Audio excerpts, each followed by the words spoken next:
Although Voyager Technologies is still far from its IPO high from last June, it's gradually pulling more investors and watchers into its orbit for the long haul. This influx of interest mainly focuses on the distant future, rather than viewing things through a microscopic lens pointed at today's small details. That's why current heavy spending is tolerated, because of the potential payoff down the line. A great and recent example involves its multi-million-dollar investment in Max Space, a company developing expandable space habitats for lunar and deep space missions. These habitats launch in a compact configuration and can expand to roughly 20 times their stowed volume once deployed in space or on the lunar surface. This design allows significantly more usable living and working space per kilogram launched compared with traditional rigid modules. Max Space says its technology could deploy a fully equipped 350 cubic meter habitat using a single SpaceX Falcon 9 launch, potentially lowering the cost and complexity of establishing human habitats on the Moon. The project aligns with the goals of Artemis program, which seeks to establish sustained operations on the lunar surface and prepare for future deep space exploration. Voyager's investment supports engineering development, manufacturing scale-up, and mission integration activities required to move the expandable habitat technology toward operational deployment. The effort is part of a broader strategy to develop infrastructure that enables permanent human activity beyond low Earth orbit, including cislunar mission management, propulsion systems, surface logistics, and power systems. At the same time, Voyager continues developing the Starlab, a privately operated orbital platform intended to succeed the International Space Station later this decade. Starlab recently attracted new institutional investment from 7 Grand Managers, an asset management firm with over $1 billion under management, signaling growing financial interest in commercial space infrastructure. The station is designed to support continuous human presence in low Earth orbit and host research, manufacturing, and commercial activities for governments, universities, and private companies. The project is led by Voyager and includes a consortium of partners like Airbus, Mitsubishi Corporation, MDA Space, Palantir, and Space Applications Services. Additional collaborators include Hilton, Journey, Northrop Grumman, and Ohio State University.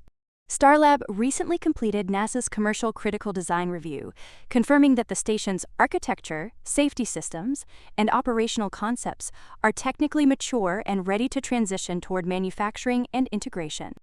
Voyager also continues supporting existing space missions. It recently secured a NASA contract worth up to $24.5 million from Johnson Space Center to provide mission management services for the ISS.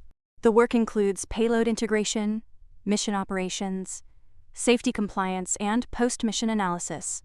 Voyager has extensive operational experience from earlier contracts and expects the knowledge gained to support future commercial platforms such as Starlab. Beyond station operations, Voyager is expanding microgravity research programs. It signed a contract with Space Lintech to send a drug discovery payload to the ISS to study protein crystallization in microgravity, which can produce more uniform crystals and potentially improve pharmaceutical development on Earth. Voyager also received a patent for a method to produce ultra-pure optical communication crystals in microgravity. These materials could be used in high-bandwidth communication systems, such as fiber networks, data centers, and space communications infrastructure, with in-orbit testing planned for 2026. On the broader R&D horizon, Voyager is building Starting Voyager Institute for Space, Technology, and Advancement, VISTA. Through a partnership with NASA's Glenn Research Center, the initiative connects universities, startups, corporations, and government agencies to collaborate on space research and manufacturing. Recent additions to the network include the University of Connecticut and the University of North Dakota. Then, to meet growing defense demand, work has begun on building a 150,000 square foot facility in Pueblo, Colorado, known as the American Defense Complex. The facility will produce propulsion components, energetic materials, and weapons system parts for the U.S. military using advanced robotics and automated manufacturing. The project is supported by federal funding intended to strengthen domestic defense supply chains. Progress in IP is also coming along with the granting of another patent related to the Bishop airlock system used on the ISS, covering electrical and data interface technology that allows external payloads to connect with station infrastructure.